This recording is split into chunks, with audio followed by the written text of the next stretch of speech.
ज़्यादा दुख का इजहार, ज़्यादा शोर जो है वो किस बात पे मचाना चाहिए? इस बात पे मचाना चाहिए कि जनाब पाकिस्तान की क्रिकेट टीम ने भारत के खिलाफ इंतहाई नाक़िस कारकर्दगी का मुज़ाहरा किया, या इस बात पे कि जी भारतीय कप्तान ने हमारे कप्तान से हाथ नहीं मिलाया, और या मैच के इख्तिताम पे जो रस्म होती है कि तमाम खिलाड़ी एक दूसरे से हाथ मिलाते हैं, उसको पूरा नहीं किया गया। लग यूं रहा है कि जी जो पीसीबी के हमारे आका हैं, उन्होंने इस क्रिकेट शिकस्त से तवज्जो हटाने के लिए जो है वो मुतालबा कर दिया कि जी मैच रेफरी को जो है बर्खास्त किया जाए। और ये मुतालबा मुझे जल्दबाजी में इसलिए लग रहा है कि आईसीसी ने फौरन ही उस मुतालबे को रद्द कर दिया। अब पाकिस्तान ने इशारा ये दिया था कि अगर मैच रेफरी को आप नहीं हटाएंगे तो हम जो है टूर्नामेंट से बाहर आ जाएंगे। तो क्या पाकिस्तान वाकई टूर्नामेंट से बाहर आएगा? ये एक बहुत बड़ा सवाल है। अगर वो बाहर आता है तो जनाब इसकी क्या कीमत होगी, इसका पाकिस्तान को क्या जो है जुर्माना अदा करना पड़ेगा, ये भी एक बहुत अहम सवाल है। एक और जो चीज़ जो मेरे ख्याल में हम सबको सवाल उठाना चाहिए, और कल भी मैंने इसका प्रोग्राम में इसकी तरफ इशारा दिया था कि असूली तौर पे तो जहारियत पाकिस्तान के खिलाफ हुई थी।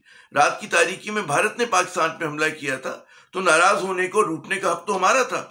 हम अगर हाथ ना मिलाते, भाई स्पोर्ट्स में भी सियासत होती है, और किसी ने लिख नहीं दिया कि अगर आप किसी के साथ मैच खेल रहे हो तो गले भी मिलेंगे और हाथ भी मिलाएंगे। तो पाकिस्तानी खिलाड़ी ना मिलाते और उसकी जगह जो है वो खेल पे तवज्जो देते तो ज़्यादा अच्छा था, लेकिन ऐसा नहीं हो सका। और अब लग ये रहा है कि जनाब की जिस तरह से जल्दबाजी में इन्होंने ऐलानात किए थे, वो जो है अब पाकिस्तान के गले पड़ जाएंगे। मामलात है क्या? पाकिस्तान टीम की कारकर्दगी क्यों बद से बदतर होती जा रही है? बात करने के लिए हमारे साथ मारूफ जो है स्पोर्ट्स के तजदियाकार, तबसरा निगार मोहतरम डॉक्टर नुमान नियाज साहब मौजूद हैं। बहुत बहुत शुक्रिया नुमान नियाज साहब अपना कीमती वक्त देने का। सबसे पहले तो ये बताइए कि जो मैच रेफरी की बरतरफी का मुतालबा है, क्या ये जल्दबाजी में दिया गया है? और क्योंकि जैसे आईसीसी ने तो उसको जो है आईसीसी ने तो रिजेक्ट कर दिया इस मुतालबे को, तो लग ये रहा है कि जनाब इनको जो है हाथ न मिलाने का ज्यादा दुख है और मैच हारने का कम दुख है। जी देखें, आपने भाईजान बहुत अच्छी बात की। First and foremost thank you so very much for inviting. अच्छा, इसमें मैं कहूँगा कि शायद इन्होंने लेट किया है। अब नॉट अपीलिंग, मतलब ये protesting against the match referee की बात मैं नहीं कर रहा। देखें, एक तो आपके पास एक मैनेजर है वहाँ पे जो कि एक्स चीफ सेक्रेटरी पंजाब हैं, डीएमजी के ग्रेड 22 के रिटायर्ड सेक्रेटरी हैं, और खुद ही शुड हैव नोन कि आईसीसी के rules and regulations and code of conduct कि कौन सा एप्लीकेबल है, कौन सा नहीं एप्लीकेबल है। बिकॉज आप एक हॉस्टाइल एनवायरनमेंट में वो मैच खेलने जा रहे थे। आपकी वजह से इंडिया ने काफ़ी एम्बेरसमेंट उठाई है 10th मई के बाद। सो आपको ये भी बताना चाहिए था कि जिस तरह उनका मीडिया एक एग्जेजरेटेड पेट्रियाटिज्म दे रहा है, और 3 दिन पहले सूर्य कुमार ने जनाब Mohsin Naqvi chairman PCB and obviously chair of the ACC उनसे हाथ मिला लिया, और उसके बाद उनके साथ जो उनके मीडिया में हुआ, तो आपको प्रिपेयर्ड होना चाहिए था। अच्छा, अब ये जो हाथ ना मिलाना या हाथ मिलाना है, obviously it reflects on the spirit of the game, sportsmanship, ठीक है, इंटेग्रिटी ऑफ द गेम, लेकिन ये कोई मैंडेटेड नहीं है। It is not compulsory, A social gesture. तो अगर तो मैच रेफरी ने इवन प्री मैच टॉस के दौरान कह भी दिया था सलमान अली आगा को, तो वो अपनी किसी भी कोर्ट से वॉयलेट नहीं कर रहा था, और वो अपनी जुरिस्डिक्शन के अगेंस्ट नहीं जा रहा था। ये कह देना कि आप सूर्य कुमार से हाथ नहीं मिलाएंगे। अच्छा, एक तो आपकी मैनेजमेंट को, कप्तान को अगर बताना चाहिए था मैच से पहले उनका क्या रिएक्शन होता, that we do not know. उसके बाद जो मैच जब खत्म हुआ, एबिस्मल परफॉर्मेंस ऑफ पाकिस्तान जो आपने बात की, वो टीम अब टीम है ही नहीं, और उनका मैच ही नहीं था। India is too superior team, वो हमने मान लिया। लेकिन अगर मैं ये यहाँ तक कहूंगा कि अगर on the ground if they won, off ground they lost many things, India ने, कि जो सूर्य कुमार ने अपना post match interview and then post match conference, इसमें भाईजान मैं आपको एक चीज़ बता दूं बड़ा क्लियरली कि जो आईसीसी का कोड ऑफ कॉन्डक्ट है, उसमें एक है 2.1.1 एंड 2.2.1 एंड 2.4.4। ये बड़ा क्लियरली कहता है, according to ICC rules and code of conduct, जो प्लेयर्स हैं are not allowed to issue political statements during international matches और ऑफिशियल आईसीसी इवेंट्स। ठीक हो गया? ये लेवल 1 और लेवल 2 के ऑफेंसेस हैं। अच्छा, मुझे ऐसे लगा कि पाकिस्तान क्रिकेट बोर्ड हाथ ना मिलाने को और उसके अगेंस्ट प्रोटेस्ट करने पे ज्यादा इंटरेस्टेड है, विदाउट रियलाइजिंग कि वो तो कोड का हिस्सा ही नहीं है।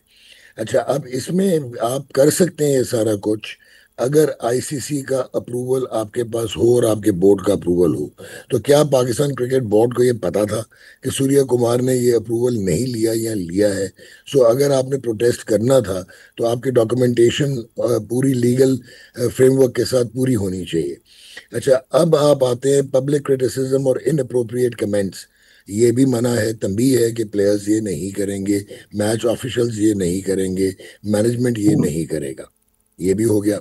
फिर आगे भाईजान आपको क्विकली एक और चीज इसमें बता दूं कि जो आपका प्लेइंग इक्विपमेंट होता है या आपकी क्लोथिंग होती है या anything which is on your body, उसमें भी अगर आपने कोई स्लग वगैरह मेंशन करना है या कोई पॉलिटिकल स्टेटमेंट, जैसे उस्मान ख्वाजा ने ये किया था पाकिस्तान और ऑस्ट्रेलिया का टेस्ट मैच था, वहां पे उन्होंने ऑल लाइव्स मैटर वो पहना हुआ था, अपने शू पे भी लिखा हुआ था, तो उनको 25% पेनल्टी पड़ी थी। इसी तरह वो जो है अपना मोइन अली, उन्होंने रिस्टबैंड पहना था कि save Gaza, save Palestine and Gaza का उन्होंने लिखा हुआ था, तो उनको भी पेनल्टी पड़ी थी। वो तो हमने मान लिया, लेकिन उन्होंने प्रायर परमिशंस नहीं ली हुई थी। सो अगर और मुझे आईसीसी का नहीं कहने थे मुझे नुमान साहब, ये जो आप फरमा रहे हैं कि मतलब है इनको यही नहीं पता कि किस चीज पे शोर मचाना था, कहां पे कंप्लेन करनी थी, यानी कि जो उनका पॉलिटिकल स्टेटमेंट था उनके कैप्टन का, वो एक ज्यादा बड़ा इशू आपसे गुफ्तगू करके अंदाजा हो रहा है। तो शेयर इनकॉम्पिटेंस नहीं है ये टीम टीम मैनेजमेंट की, जो पीसीबी के करता धरता है, किस तरह से उन्होंने इतने अहम मैच को लिया, वो छोड़े के वहां मैं पे ग्राउंड पे क्या परफॉर्मेंस की, मैच से पहले मैच के बाद लग रहा था कि बिल्कुल दे मैं लॉस्ट है बिल्कुल। जी। या अब बिल्कुल आप सही कह रहे हैं। मैं उसमें आता हूँ कि हम्म। आपको जब ये हो गया था तो बजाय के सलमान अली आगा अवॉइड करता, he should have come along with the manager, ये क्लॉजेस मेंशन करके, एंड देन काउंट अगर करते तो उसका इम्पैक्ट बहुत होता। अच्छा, अब उसमें इसलिए ये फ्री थे कि एक प्रेसिडेंस बना गया था सूर्य कुमार, जहाँ पे उसने पॉलिटिकल स्टेटमेंट दे दी थी, तो they could hmm. Have also given there narrative जो कि है। हम्म। अब बेशक सूर्य कुमार का फॉल्स पैराडाइम पे था, what ever, that's not an argument. अब आगे एक और चीज जो इम्पोर्टेंट आती है जी, अभी हमने फिर एक और शोर सुनना शुरू किया कि जी हम प्रोटेस्ट में मैचेस ही नहीं खेलेंगे और हम बायकॉट कर देंगे टूर्नामेंट का। अब इसमें दो हम्म। तीन चीजें हैं। एक तो इंडिया होस्ट है, जो कि रिफ्लेक्ट पुअरली था कि उन्होंने हाथ नहीं मिलाया एज होस्ट, वो तो चले छोड़ें। उसके बाद एसीसी की चेयर जो है वो मोहसिन नकवी साहब के पास है, जो कि पाकिस्तान के फेडरल इंटीरियर मिनिस्टर भी हैं और चेयरमैन पाकिस्तान क्रिकेट बोर्ड भी हैं। ठीक हो गया।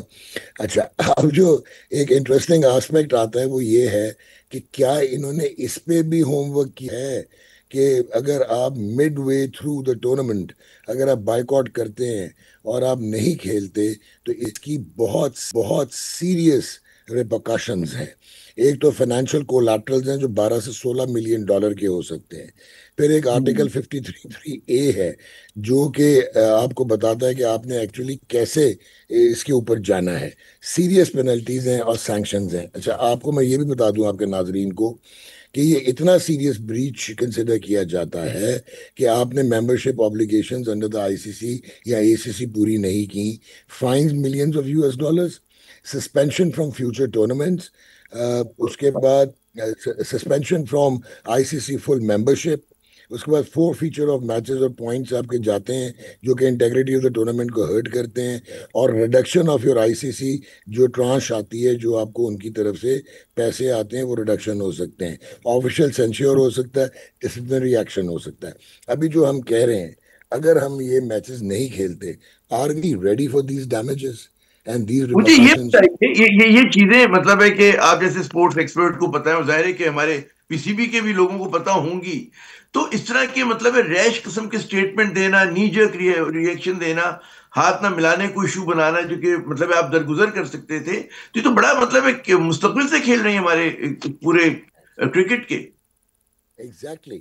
अब ये इसके बहुत सीरियस रिpercussions हैं। वो तो फिर बहुत आगे की बात हो जाएगी कि आप वो ट्रायल कमिटीज में जाएंगे और आप अपील्स करेंगे, व्हाई टू डू दैट। अच्छा, अब एक और इंटरेस्टिंग एस्पेक्ट है इसका। एक सिंपल सा सोल्यूशन था कि आप कुछ भी ना करते। आप जरूर, आपका वो राइट था पाकिस्तान क्रिकेट बोर्ड का कि आपने कहा कि एंडी पाइक्रॉफ्ट को हटा दो, वो आपका राइट था। वो आईसीसी का राइट था कि उन्होंने कहा कि नहीं, we are not satisfied with your contention, हमने नहीं हटाया। उसके बाद आप खेलते, और उसके बाद आप भी ऐसी स्टेटमेंट दे देते क्योंकि प्रेसिडेंस बन चुका हुआ था, and you could have had the levelling field, वहां पे आपको लेवल प्लेइंग फील्ड मिल जाती। बट मुझे आपको एक और इंटरेस्टिंग चीज, तो आप कॉम्पिटेंस की बात कर रहे हैं, इन्होंने इस झटके में एक इनके डायरेक्टर इंटरनेशनल ऑपरेशंस थे, इंटरनेशनल क्रिकेट डायरेक्टर उस्मान वाला, उनको सस्पेंड कर हम्म। दिया है। मजे की बात है वो कि होटल मैनेजमेंट की उनकी डिग्री है और वो हॉर्स रेसिंग पे कमेंटेटिंग करते थे, बट यहाँ पे उनके साथ ज्यादती हो गई, क्योंकि उनका क्या लेना देना था इस इंसिडेंट से, डायरेक्टर इंटरनेशनल क्रिकेट का। इसमें manager should have been asked a अच्छा, few serious questions. इसमें जो दिलचस्प बात है नुमान साहब, कि हाथ न मिलाने को जो इशू बनाया गया हमारी तरफ से, मुसलसल हमारा मीडिया मेन स्ट्रीम उछाल रहा है इस बात को कि जारहियत तो भारत ने की थी पाकिस्तान के खिलाफ, ठीक है ना, और नाराजगी का हक तो हमारा बनता था। तो दुश्मन जो है, भारत जो है अदाब दुश्मनी से वाकिफ है, हमारे लोग जो है मतलब है, अगर ये भी हाथ ना मिलाते, क्योंकि इशारा तो मिल गया था आपको, आप खेल पे कंसंट्रेट करते, इधर उधर की चीजों में कैसे भटक जाती है टीम। एब्सोल्युटली, आपने बहुत सही बात की। अच्छा भाईजान, उसमें एक और प्रॉब्लम भी आ गया हुआ है कि आपके हाँ। प्लेयर्स का सेल्फ बिलीफ नहीं है। और आपके प्लेयर्स का सेल्फ बिलीफ इसलिए नहीं है क्योंकि अब मॉडर्न क्रिकेट जो है वो उसके साथ ये एलियन है, ये उसके साथ रेलेवेंट नहीं है। और इंडिया की अगर आपको देखें तो वो एक स्ट्रक्चर्ड उधर से आ रहे हैं, फिर एक स्ट्रक्चर्ड पाथवे से आते हैं। फिर एक और प्रॉब्लम ये है कि जो कि ज्यादती है वो ये है कि hmm. ICC unlike FIFA is not a governing body. ICC is a legislative body जो फुल मेंबर्स के वोट पे चलती है। तो इंडिया जो है उसकी एक हेगेमोनिक प्रेजेंस हो चुकी है because of the economic fire power they have. पूरी अच्छा, दुनिया ये उन क्यों पे महसूस होते हैं नुमान साहब कि हमारी टीम जब भी इंटरनेशनल टूर्नामेंट्स में भारत के सामने आती है तो जहनी दबाव का शिकार नजर आ रही है, ये कई भाईजान, टूर्नामेंट्स में आपको लगा है ये। जी मैं आपको वही बताना चाह रहा हूँ कि ये जो लड़के हैं आपके पुराने लड़के, अगर मैच हार भी जाते थे प्लेयर्स, लेकिन वो स्किल सेट पे बहुत हाई थे और हाई ऑन सेल्फ बिलीफ थे, और वो इंडिविजुअल ब्रिलियंस पे इम्पैक्टफुल परफॉर्मेंसेस देते थे। ये तो ऐसे लगता है कि इनको खुद भी गुमान नहीं है कि they are able enough to represent Pakistan against the top teams. आपकी प्रेपरेशंस क्या थी? 10 महीने में आपने किसी मेजर टीम से नहीं खेला, आप छोटी एसोसिएट मेंबर टीम और आप अपने से नीचे टीम्स के साथ खेल के आप कैसे इंप्रूव करेंगे? You have to play against the top teams. So ये सारे मसाइल हैं, और इकोनॉमिक पावर की वजह से India is getting away with certain things. वो भी आपको प्रैग्मेटिक आउटलुक होनी चाहिए, रियलिस्टिक होना चाहिए। अगर आपने टिट फॉर टैट देना है तो आपके पास बेस्ट तो यही है ना कि आप ऐसा प्रोडक्ट पैदा करें जो कि उनको क्रिकेट में हराना शुरू करे। तो वहां से दुरुस्त। आपकी अच्छा, आखिरी सवाल, फाइनेंशियल कि डोमिनेंस। अगर जैसे रिकैप कर सकें आप एक आध मिनट के अंदर, मोहसिन नकवी साहब के दौरे हुकूमत में जब से इन्होंने पीसीबी की बागडोर संभाली है, तो यकीन बात दीगरी जितने आपके बड़े टूर्नामेंट्स हों, कनाडा से आप हारे, और सबसे अगर मैं गिनना शुरू करूं तो कोई दरख्शां तारीख तो नहीं है। नहीं, वो तो एब्सोल्युटली अबिस्मल रिकॉर्ड है जी, अगर क्रिकेट की आप बात करते हैं तो it's hmm. Absolutely abysmal. You lost to Ireland, you lost to US, you lost to Afghanistan, you lost to West Indies जो अब आपसे बहुत नीचे की टीम है। और आपने टूर्नामेंट्स में भी कोई प्लेस नहीं रखी, आपके जो बेहतरीन प्लेयर्स थे उनको आपने बाहर कर दिया। फिर आपने रीवैम्प के चक्कर में आए, फिर जो कोचेस आपने लिए थे खुद ही आपने हायर किए थे, दुनिया के टॉप कोचेस थे, गैरी कर्स्टन और जेसन गैलेस्पी, उनको आपने खुद ही बाहर कर दिया। सो फिर आपने वो मेंटोर्स बना दिए, 18,000 18,000 डॉलर आप उनको दे रहे थे, और उसके बाद वो मेंटोर्स कहाँ चले गए? उन्होंने कुछ भी, आप उनका आउटपुट नहीं था। सो मेरे ख्याल में his team selection, management team selection, that has been awry, और जिसकी वजह से एक क्योस नजर आता है हमें अपनी पाकिस्तान क्रिकेट में। And yes we have down.